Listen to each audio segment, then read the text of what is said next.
of Zephaniah begins with incredible descriptions of God's wrath, but it ends in almost indescribable joy.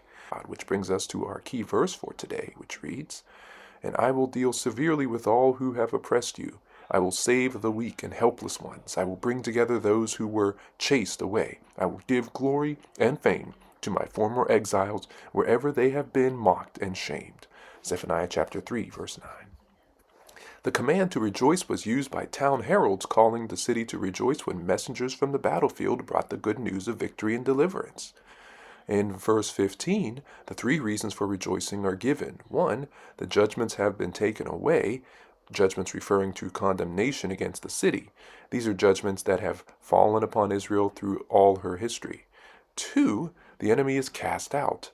This prediction and promise are in the singular. The enemy is not specified but may refer to those who collaborated with the Assyrians in the past, but it is most likely referring to all Judah's enemies. However, the chief enemy of Israel was sin in conduct and sin in the heart.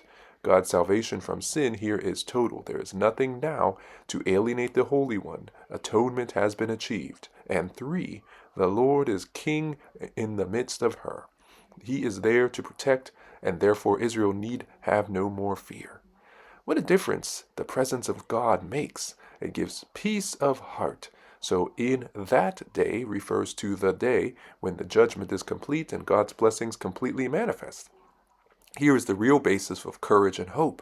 The Lord is in the midst of his people. When his people slide into idolatry and sin, he withdraws himself from them. The word speaks of God, who is a warrior who brings salvation in other contexts as well. God is called by the name Mighty God. Here the divine warrior has declared peace. He will save. He will issue no more battle cries.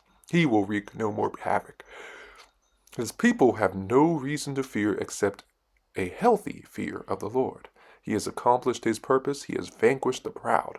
The holy, humble remnant now seek him in righteousness.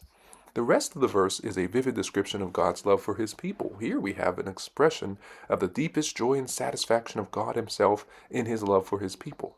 God is ecstatic over the return of his wandering people. He is portrayed as rejoicing over them with singing. The last 3 lines should be taken together with the general sense that God delights in the people whom he has redeemed. The phrase expresses the renewal of the relationship between God and his estranged lovers. Human minds would never dream up such a God.